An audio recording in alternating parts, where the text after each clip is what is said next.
உழைப்பு அதனுடன் பொறுப்பு என்ற 2 சொற்களால் வரையப்பட்டிருக்கக்கூடிய ஒரு பயணமாக இருக்கும். சிறு வயதிலிருந்து இதுக்காக மட்டுமே நீங்கள் இன்னமும் பாடுபட்டு உழைத்து கொண்டிருப்பீங்க. உழைப்பு எந்த அளவுக்கு உங்களுக்கு முக்கியமோ அதே அளவுக்கு உங்களுடைய வீட்டில் பொறுப்புகளும் உங்களுக்கு அதிகமான அளவுக்கு ஒரு முக்கியமான ஒரு விஷயமாக நிச்சயமாக இருக்கும். இந்த 2 சொற்களால் எப்பொழுதுமே உங்களுக்கு ஒரு பயணமானது நடந்து கொண்டே இருக்கும். உங்களுடைய உழைப்பை விட முன்பே உங்களுக்கு வந்த பொறுப்புகளும் சிறு வயதிலிருந்தே உங்களை சுமையாக அழுத்தி கொண்டே இருக்கும். உங்களுடைய உழைப்பை விட உங்களுடைய பொறுப்புகள் இந்த 2ம் சேர்ந்துதான் உங்களுடைய வாழ்க்கையில இன்னமும் உங்களுக்கு ஒரு மரியாதையை கொடுக்க வைத்து கொண்டே இருக்கும். உங்களுடைய வீட்டில் உங்களுக்கு சுமைகள் சிறு வயதிலிருந்து நிறைய கொடுத்து கொண்டே இருப்பாங்க. இதனால உங்களுடைய மனதிற்குள் ஒரு அழுத்தமும் உங்களுக்கு ஏற்பட்டு கொண்டே இருக்கும். என்ன செய்வது என்று தெரியாமலும் நீங்களும் முழித்து கொண்டே இருப்பீங்க. மற்றவர்கள் கவலை இல்லாமல் வாழ்ந்த காலத்தில் கூட நீங்க குடும்பம், பணம், எதிர்காலம் ஆகியவற்றை பற்றி யோசித்து கொண்டேதான் இருந்து கொண்டிருப்பீங்க. ஆனா மற்றவங்க உங்க வயசுல நீங்க கஷ்டப்பட்ட வயதில் அவர்கள் சந்தோஷமாக இருந்திருப்பாங்க. நீங்க அந்த ஒரு காலகட்டத்துல பள்ளிக்கூடம் கூட செல்ல முடியாமல் உங்களுடைய வீட்டுல பொறுப்புகளும் அதிக அளவுக்கு கடன்களும் இருப்பதால சிறு வயதிலிருந்தே நீங்கள் வேலைக்கு செல்ல வேண்டிய ஒரு சூழ்நிலை உங்களுக்கு நிச்சயமாக ஏற்பட்டிருக்கும். அதனால மற்றவங்களுடைய வாழ்க்கையை உங்களால வாழ முடியவில்லை என்று ஒரு மன வருத்தம் உங்களுக்குள்ள இருக்கும். நீங்க வேலையை பார்த்து போவீங்க. ஆனா அவங்கெல்லாம் பள்ளிக்கூடம் போறேன் அப்படின்னு வாழ்க்கையை நல்லா வாழ்ந்துகிட்டு இருப்பாங்க. அதனை பார்க்கும் பொழுது உங்களுக்குள்ள ஒரு சோகமானது இருக்கும். நானும் இந்த மாதிரி நல்ல ஒரு குடும்பத்துல பிறந்திருந்தா எனக்கும் இந்த மாதிரி ஆசைகளும் இந்த மாதிரி நானும் வாழ்க்கையில நல்லது பண்ணிக்கிட்டு நல்லா சுத்திக்கிட்டு இருந்திருக்கலாம் அப்படிங்கிற ஒரு எண்ணமானது உங்களுக்கு தோன்றி கொண்டு இருந்திருக்கும். நிச்சயமாக உங்களுக்கு தோன்றியிருக்கும். அந்த அளவுக்கு சிறு வயதிலே உங்களுக்கு பொறுப்புகள் அதிகமாக இருந்தது. மகிழ்ச்சியை விட கடமை அதிகமாக இருந்ததற்கான காரணங்கள் என்ன தெரியுமா? உங்களுடைய மனதில் இருந்த நான் செய்ய வேண்டும் என்ற ஒரு கடினமான பொறுப்புணர்வு. இதுதான் உங்களுடைய மகிழ்ச்சியை விட கடமையையும் கஷ்டத்தையும் உங்களுக்கு அதிகமாக கொடுத்த சில விஷயங்களாக இருக்க முடிந்திருக்கும். ஏன் அப்படின்னா நீங்க இல்லை அப்படின்னா உங்களுடைய குடும்பத்தை யாராலையும் பார்க்க முடியாது அப்படிங்கிற ஒரு சூழ்நிலையில நீங்க மாட்டிக்கொண்டு இருப்பீங்க. இதனால உங்களுக்குள்ள பொறுப்புணர்வு ஏற்பட்டு என்ன செய்வது என்று தெரியாம முழித்து அதற்கப்புறம் நீங்களே அந்த ஒரு வாழ்க்கையை பிடித்து வாழ்ந்து கொண்டிருப்பீங்க. இதுதான் இந்த மகரம் ராசி நண்பர்களின் ஒரு வாழ்க்கையாக இருக்கும்.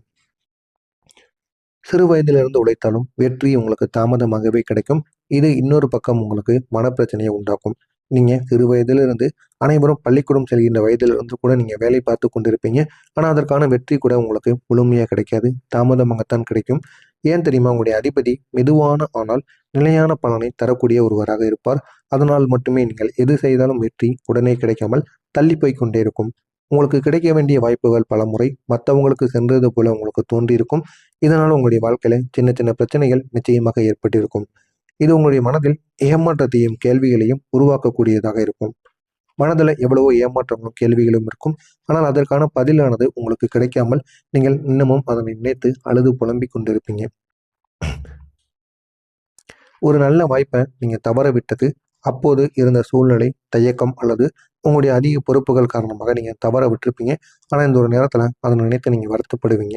அந்த ஒரு நாள் நான் சரி அந்த ஒரு வாய்ப்பை பயன்படுத்தியிருந்தேன் அப்படின்னா இந்த ஒரு நாள்ல எந்த விதமான பிரச்சனைகளும் எந்த விதமான கடன் பிரச்சனையும் இல்லாம நல்லா வாழ்ந்து கொண்டு இருந்திருப்பேன் அப்படிங்கிறத நீங்களே உணர்வீங்க. அப்படிப்பட்ட ஒரு வாய்ப்பு உங்களை தேடி வந்தது. அதனை நீங்கள் தவற விட்டீர்கள். உங்களுக்கு அப்ப இருந்த சூழ்நிலை என்னவென்று தெரியாது. உங்களுக்குள்ள நிறைய தயக்கங்கள் இருந்திருக்கும். அதன் காரணமாக பொறுப்புகளும் அதிகமாக இருந்திருக்கும். அதன் காரணமாக கூட நீங்க அந்த வாய்ப்புகளை விட்டுருக்கலாம். உங்களுடைய குடும்ப பிரச்சனை உங்களுடைய மன அழுத்தத்தில் உங்களை ஆழ்த்தி கொண்டே இருந்திருக்கும். இதனால எந்த ஒரு முடிவையும் நீங்கள் எடுக்காமல் தவித்து கொண்டே இருந்திருப்பீங்க. அதை யாரிடமும் சொல்ல முடியாமலும் உள்ளுக்குள் வைத்துக்கொண்டும் நீங்கள் போராடிய போராட்டங்கள் இதுவரைக்கும் யாருக்குமே தெரியாது. உங்களுடைய கஷ்டங்களை வெளியில் சொல்ல முடியாத ஒரு நிலைமை. ஏன் தெரியுமா? நான் தாங்கிக் கொள்ள வேண்டும் என்ற ஒரு மனநிலை காரணமாக வந்திருக்கும். இதனால உங்க கஷ்டங்களை நீங்க வெளியில சொல்ல முடியாத ஒரு நிலைமையில நீங்க எப்பொழுதும் இருப்பீங்க. யாராவது கேட்டா நீங்க கூறுவீங்க. அதுக்கு கூறாமலாம் இருக்க மாட்டீங்க. இருந்தாலும் உங்களுடைய கஷ்டங்களை நீங்க மனதிற்குள் வைத்துக்கொண்டு யாராவது உங்களிடம் பேசினால் கூட சந்தோஷமாக நீங்க பேசுவீங்க. அந்த அளவுக்கு ஏன் அப்படின்னா நமக்கு சிறு வயதிலிருந்து கஷ்டங்களும் பொறுப்புணர்வு மட்டும்தான் இருக்கு. நம்ம கூட பேசுறதுக்கு கூட யாரும் கிடையாது. அதனால உங்களிடம் யாராவது வந்து பேசினாங்க அப்படின்னா திரித்து அவர்களிடமும் நீங்க பேசுவீங்க. அந்த அளவுக்கு ஒரு நல்ல ஒரு மனிதர்களாக எப்பொழுதுமே இருப்பீங்க. உங்களுடைய கனவுகள் பலமுறை தள்ளி போடப்பட்டு கொண்டே இருக்கும். ஏன் தெரியுமா? நீங்கள் எப்போதும் மற்றவங்களை முன்னிலைப்படுத்தி கொண்டே இருப்பீங்க. முன்னிலைப்படுத்துவதால் உங்களுடைய கனவுகள் தள்ளி போய் கொண்டே இருக்கும். அவங்களுடைய கனவுகள் எல்லாம் நிறைவேறி கொண்டே இருக்கும். அவங்க வாழ்க்கையில செட்டில் ஆனதுக்கு அப்புறம் உங்களை ஒரு நாள் கூட மதிக்க மாட்டாங்க. இதுதான் உங்களுடைய வாழ்க்கையில இது வரைக்கும் நடந்து கொண்டே இருக்கும். அதனை நினைத்து நீங்கள் இன்னமும் வருத்தம் அடைந்து கொண்டே இருப்பீங்க. நீங்க சொல்லாத கஷ்டங்கள் உங்களை உள்ளுக்குள் சோதனையை கொடுத்து கொண்டே இருக்கும். அந்த கஷ்டங்களிலிருந்தும் உங்களால் வெளிவர முடியாது. அந்த அளவுக்கு சில சோதனைகள் உங்களுடைய வாழ்க்கையில நிச்சயமாக இருக்கும். இது உங்களுடைய மனதையும் உடலையும் சோர்வடைய செய்திருக்கும். என்ன செய்வது என்று தெரியாமல் உங்களை கஷ்டத்திற்கு ஆளாக்கியிருக்கும். நீங்க செய்த ஒரே ஒரு தவறு கூட உங்களை மிகவும் கீழே தள்ளிவிட்டிருக்கும். அந்த ஒரு தவறிலிருந்து உங்களால் வெளிவர முடியாம இன்னமும் நீங்க சிரமத்திற்கு ஆளாகியிருப்பீங்க. அதனால் தான் நான் தவறு செய்து விட்டனோ என்ற ஒரு குற்ற உணர்வு உங்களை எப்பொழுதும் துன்பப்படுத்தி கொண்டே இருக்கும். ஆனால் நீங்க உங்களுடைய மனசுக்கு பிடித்ததை நீங்க பண்ணியிருப்பீங்க. உங்களுடைய வயசுக்கு ஏற்ற சில செயல்களைத்தான் நீங்க பண்ணியிருப்பீங்க. அது உங்களுக்கு புரியாது. புரியாம உங்களை நீங்களே கேள்வி கேட்டுக்கொண்டு சந்தேகப்பட்டு கொண்டு இருப்பீங்க. எப்போது நிம்மதி என்னை தேடி வரும் என்ற ஒரு கேள்வி இன்னும் பதில் இல்லாமல் உங்களுடைய மனதிற்குள் ஓடிக்கொண்டே இருக்கிறது. அதற்கு நீங்கள் என்னதான் செய்ய முடியும் என்று தெரியாமல் நீங்களும் சிக்கி முழித்து கொண்டே இருப்பீங்க. இந்த மாதிரி சில பிரச்சனைகள் உங்களுடைய வாழ்க்கையில இன்னும் வந்து கொண்டே தான் இருக்கும். இதுவரை நான் கூறியது உங்களுடைய வாழ்க்கையில் நடந்திருக்கா இல்லையா அப்படிங்கிறத கமாண்ட் வாயிலாக கூறுங்கள். மறக்காம நம்முடைய சேனலுக்கும் நீங்க புதிய பார்வையாளராக இருப்பேன். மறக்காம நம்முடைய சேனலுக்கும் சப்ஸ்கிரைப் செய்து வைத்துக் கொள்ளுங்கள். அப்பொழுதுதான் நாம் தொடர்ந்து பதிவிடும் வீடியோக்கள் அனைத்தும் தொடர்ந்து உங்களுக்கு நோட்டிபிகேஷனாக வந்து கொண்டே இருக்கும். வரக்கூடிய இந்த ஒரு நாளுக்கு பிறகு இப்போது உங்களுடைய வாழ்க்கையில மிகப்பெரிய ஒரு மாற்றமானது ஆரம்பமாகும். இந்த மாற்றத்திற்கு பிறகு உங்களுடைய வாழ்க்கையில மிகப்பெரிய அளவுல நன்மைகள் வந்து சேரும். வரக்கூடிய இந்த ஒரு நாள் முதல் உங்களுடைய வாழ்க்கையில நீங்கள் சுமந்த அனைத்து பிரச்சனைகளுக்கும் மெதுவாக ஒரு தீர்வானது கிடைக்கும். இந்த தீர்வின் மூலம் உங்களுடைய வாழ்க்கை இன்னும் அழகான ஒரு நிலைமைக்கு நிச்சயமாக கொண்டு செல்லப்படும். நீங்கள் இனிமேல் தங்களை முன்னிலைப்படுத்த ஆரம்பிப்பீங்க. உங்களை இதுவரைக்கும் மற்றவங்களை நீங்க முன்னிலைப்படுத்தி அவங்களை உயர்த்தி கொண்டு இருந்திருப்பீங்க. ஆனால் இனிமேல் உங்களை நீங்க முன்னிலைப்படுத்துவீங்க. ஏன் தெரியுமா? இதுவரைக்கும் மற்றவங்களுக்காக வாழ்ந்தது போதும்.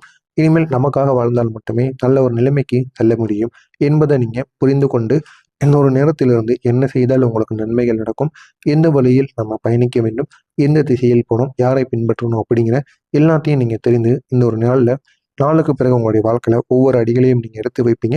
அப்படி நீங்க எடுத்து வைக்கக்கூடிய ஒவ்வொரு அடிகளுக்கும் மிக பெரிய அளவுக்கு நன்மைகளானது நிச்சயமாக உங்களுக்கு கிடைக்க ஆரம்பிக்கும். இது உங்களுடைய வாழ்க்கையை நிச்சயமாக உயர்த்திவிடும். நீங்க மற்றவங்களை முன்னிலைப்படுத்தும் போது அவங்களுடைய வாழ்க்கையை உயரும் பொழுது நீங்களே உங்களை முன்னிலைப்படுத்தும் போது நீங்க எவ்வளவு தைரியமா எவ்வளவு கடினமான உழைப்பை போட்டு நீங்க முன்னேறுவீங்க. இதனால உங்களுடைய வாழ்க்கை முன்னேறாம போயிருமா? இது உங்களுடைய வாழ்க்கையும் நிச்சயமாக உயர்த்தி விடும். முன்பு இருந்த கடினமான மனநிலை கூட உங்களுக்கு மென்மையாக மாறும். எவ்வளவு கடினமான மனநிலை உங்களுக்குள்ள இருந்தாலும் இந்த ஒரு நேரத்தில் அந்த ஒரு மனநிலை மென்மையாக மாறி உங்களுடைய வாழ்க்கையில நல்ல ஒரு நிகழ்வுகளை நிச்சயமாக உங்களுக்கு நடத்தி கொடுக்கும். உங்களுக்கு ஒரு புதிய சந்தோஷத்தை நிச்சயமாக தேடி கொடுக்கும். அந்த சந்தோஷத்தின் மூலம் உங்களுடைய வாழ்க்கையில நீங்க பெரிய அளவுக்கு நன்மைகளானது வந்து சேர்ந்து விடும். நான் மட்டும் எல்லாம் செய்ய வேண்டாம் அப்படின்னு உங்களுக்குள்ள தோன்ற ஆரம்பிக்கும். உதவி கேட்கலாம் என்ற ஒரு நல்ல ஒரு மனப்பான்மை உங்களுக்குள்ள உருவாகும். இதுவரைக்கும் எது செய்தாலும் மற்றவங்களுடைய உதவி எனக்கு தேவை கிடையாது என்று நினைத்து நீங்க இருந்திருப்பீங்க. ஆனால் இனிமேல் உங்களால் நம்ம எத்தனையோ பேர் நம்மகிட்ட வந்து உதவி கேட்காங்க, நம்மளும் அவங்கள்ட்ட உதவி கேட்கறது தவறு கிடையாது என்று உணர்ந்து நீங்க உங்களுடைய நல்லதுக்காக நீங்க மற்றவங்ககிட்ட உதவி கேட்பீங்க. நிச்சயமா நீங்க உதவி கேட்டீங்க அப்படின்னா யாரும் பண்ணாம இருக்க மாட்டாங்க. உங்களை தேடி வந்து பண்ணுவாங்க. நீங்க யாருக்கெல்லாம் உதவினீர்களோ அவர்களிடம் கேளுங்கள். நிச்சயமா உங்களுக்கான ஒரு உதவியானது உங்களுக்கு கிடைத்தே தீரும். உங்களை நீங்களே பெர்ஃபெக்டா இருக்கணும்னு நினைப்பீங்க. அதே மாதிரி நீங்க நடத்துவீங்க. அதுக்கு உங்களுக்கு நீங்க பெரிய அளவுல உங்களுக்கு நன்மைகளானது நடக்கும். நீங்க சரியாக இருந்து மட்டும் நடந்து வந்தீங்க, தேவையில்லாத பாதைகள்ல செல்லாம இருந்தீங்க அப்படின்னா உங்களுடைய வாழ்க்கை இன்னும் அழகானதாக மாறும். இயல்பாக இருக்க கற்றுக்கொள்வீங்க. இனிமே நீங்க உங்களை மாற்றிக்கொள்வதை மற்றவர்களுடன் ஒப்பிடுவதை நீங்க நிறுத்திடணும். நிறுத்தினா மட்டும்தான் உங்களுடைய வாழ்க்கையில நல்ல மாற்றங்களானது கிடைக்கும். உங்களுடைய மனது சொல்வதை கேட்டு நீங்க முடிவு எடுக்க ஆரம்பியுங்கள். அப்படி உங்களுடைய மனது சொல்வதை கேட்டு நீங்க முடிவு எடுக்க ஆரம்பிச்சிட்டீங்க அப்படின்னா உங்களுடைய வாழ்க்கையில ஒரு நல்ல ஒரு நிலைமைக்கு செல்வதற்கான வாய்ப்பு நிச்சயமாக உங்களுக்கு கிடைத்துவிடும். நான் எடுத்த பாதை சரிதான் என்ற ஒரு நம்பிக்கை உங்களுக்குள்ள உருவாக வேண்டும். அப்படி அந்த நம்பிக்கை உங்களுக்குள்ள உருவானால் மட்டுமே உங்களுக்குள்ள ஏகப்பட்ட நன்மைகள் நிச்சயமாக கிடைக்கும். நீங்கள் உங்களை முதலில் மதிக்க ஆரம்பிக்கணும். மதிக்க ஆரம்பித்தால் மட்டுமே பிறரும் மதிக்க ஆரம்பிப்பாங்க. நீங்களே உங்களை மதிக்காம இருந்தீங்க அப்படின்னா பிறர் எப்படி உங்களை மதிப்பாங்க என்பதை நீங்க முதல்ல உணர்ந்து கொள்ள வேண்டும். உணர்ந்து கொண்டு உங்களை மதித்து நீங்கள் வாழுங்கள். உங்களுடைய வாழ்க்கையில நன்மைகள் நடக்கும். இனிமேல் அர்த்தமுள்ள வாழ்க்கையாக உங்களுடைய வாழ்க்கையானது மாறும். உழைப்பின் பலன் உங்களுக்கு தெளிவாக தெரிய ஆரம்பிக்கும். இந்த ஒரு மாற்றத்திற்கு முக்கியமான காரணம் உங்களுடைய அதிபதி சனி பகவான். அவர் தாமதமாக எல்லாத்தையும் கொடுத்தாலும் நிலையான மற்றும் நீடித்த பலனை உங்களுக்கு கொடுப்பார். இதுவரை அவர் உங்களை சோதித்திருக்கலாம். இனிமேல் உங்களுடைய வாழ்க்கையை உயர்த்த அவர் வந்து தொடங்குவார். உங்களுடைய உழைப்புக்கு மதிப்பையும் அவர் கொடுத்து உதவுவார். பணத்தில் நிலைத்தன்மையும் உங்களுக்கு உருவாக்கி விடுவார். மன நிம்மதியையும் உங்களுக்கு நிச்சயமாக தேடி கொடுப்பார்.